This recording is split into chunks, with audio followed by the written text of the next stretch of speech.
Alright. Alright, we are up and running. Hello everyone. Welcome back to yet another live stream, and just realized I am tired because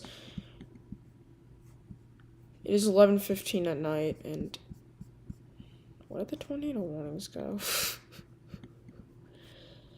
Whatever. Clearly they're gone, but I don't know what this is. This looks something. So we did just have a tornado warning, but now it's gone, it seems. I don't know if that's because the rotation dissipated. Yeah, that is kind of because why. It is approaching what was tornado warning towards Key Biscayne, but I think I'm going to stay live just in case, because, we still have some storms around. This storm is what I'm concerned about, because this does have rotation, and it's approaching towards land. It keeps cycling over and over again, like, it's not continuous in its rotation. However, it is heading towards land, and we might get some tornadoes, here. I don't know. It looks like it's approaching towards Layton at the moment, so if you live in Layton, Florida, be careful, because this is possibly a water spout. It's currently a water spout because it is over the ocean. However, it very soon may become a tornado. So, I'm not sure about that system. It looks like it may weaken because it has gone through a cycle where it has continued weakening and strengthening. We hope that it will go through one of those weakening phases as it reaches towards Layton, but we're unsure about that, so we'll have to wait and see with this system. Anyways, here's the naming list that we have for these tornadoes. Now, the ones that are colored are already used, Angel and Briley. We already had tornadoes that were named after them. So, the next name is Cormac, followed by Dana, Empress, and Flint. This is my names. It's not official in any way. Of course, I'm just using them as identification. Anyways, I will make a video about this soon. I will briefly describe this in my video, but we did have a lot of tornadoes from that outbreak that occurred from that, severe weather threat we were expecting on March the 14th.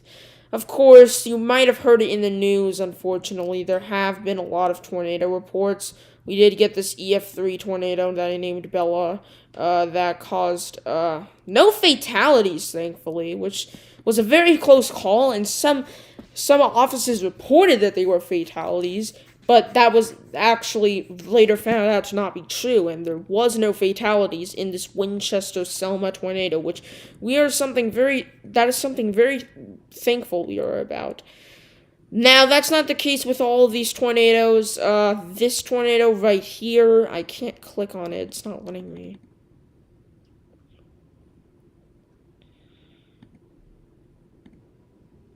I have no idea why it's not letting me. Radar Omega does... Not Radar Omega, what? Damage Assessment Toolkit does this sometimes. It's so weird. I don't know how to click on it. Do I just...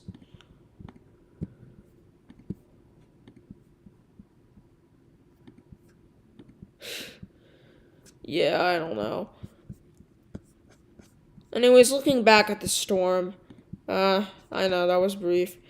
The rotation has begun to decrease yet again. So that is something.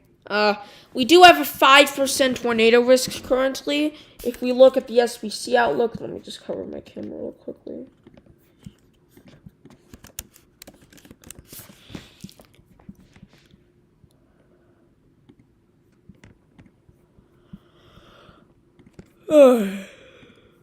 Oh, sorry about being tired, guys. It's pretty late. We do have a 5% tornado risk. There's 4 million people in this 5% tornado risk. It's probably just because it includes Miami, it includes Fort Lauderdale, it includes Pembroke Pines, it includes all of those places with quite a few people within it. So, that is probably the reason why so many people lived in that 5% risk, which is pretty risky. I mean, that is a problem, and they may experience tornadoes tonight. And if we look at the most recent mesoscale session, let me just pull that up real quickly.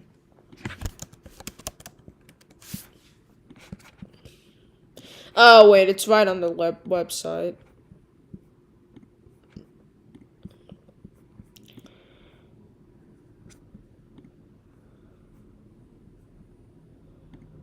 Just wait a moment.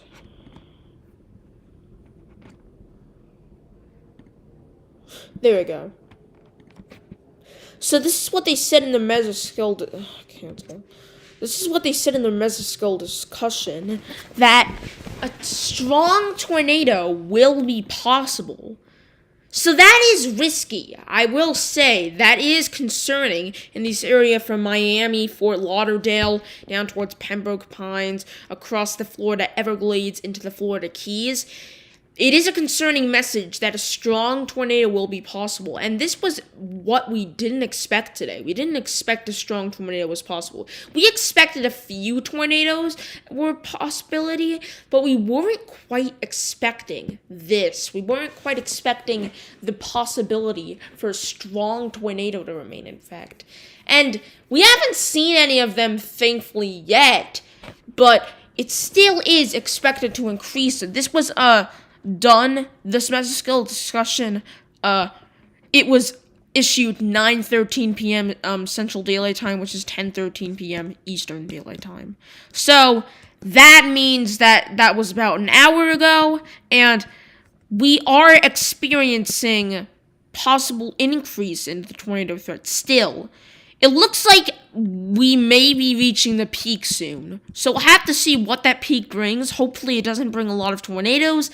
It's unlikely since there is only a 5% chance. Basically what a 5% chance means, there's a 5% chance of a tornado occurring within 25 miles of a given point, like here, even though that's not a good example because it's not on land. I mean on land.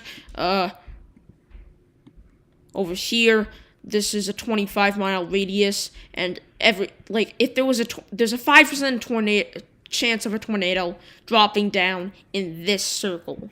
And there's also a 5% chance of a tornado dropping down in this circle, and so on. Anywhere that's in the 5% risk has this chance of a tornado dropping in that region.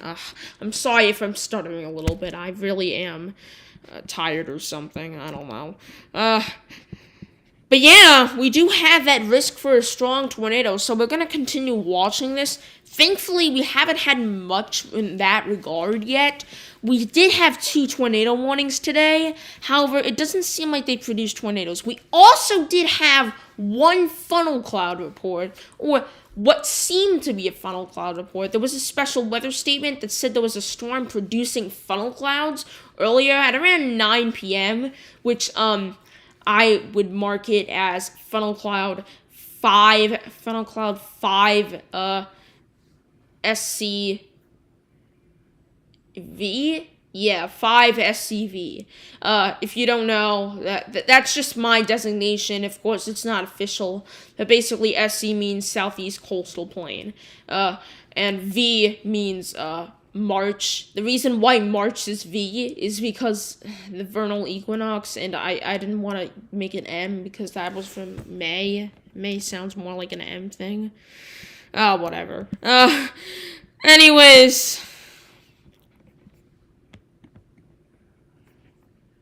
just be right back.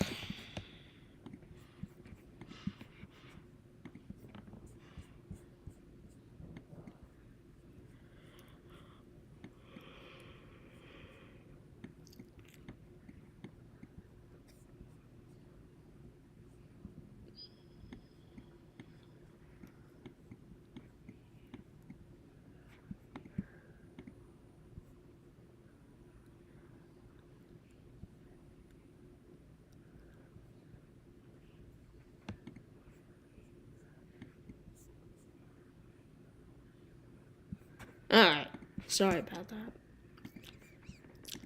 So still looking at this radar, you can see a tornado watch was issued for this region. Tornado watch, urgent, immediate broadcast requested. Tornado watch number 58. The National Weather Service Storm Prediction Center has issued tornado watch for portions of southern Florida and coastal waters. A couple of tornadoes are possible, so it's not like anything like a tornado outbreak. Just a couple of them are possible. We may see some tornadoes, and also scattered damaging wind gusts up to 70 miles per hour possible, which is significant. 70-mile-per-hour winds from severe thunderstorms are significant, so it's not just the tornado threat, even though the main SPC outlook is driven by a tornado threat, but tornadoes are not necessarily the only threat here. So this does show that some line preceding supercells will form and initially approach the Florida Keys. We are seeing that, sort of. We are seeing a few supercells that develop in front of the lines. These are sort of supercellular structures.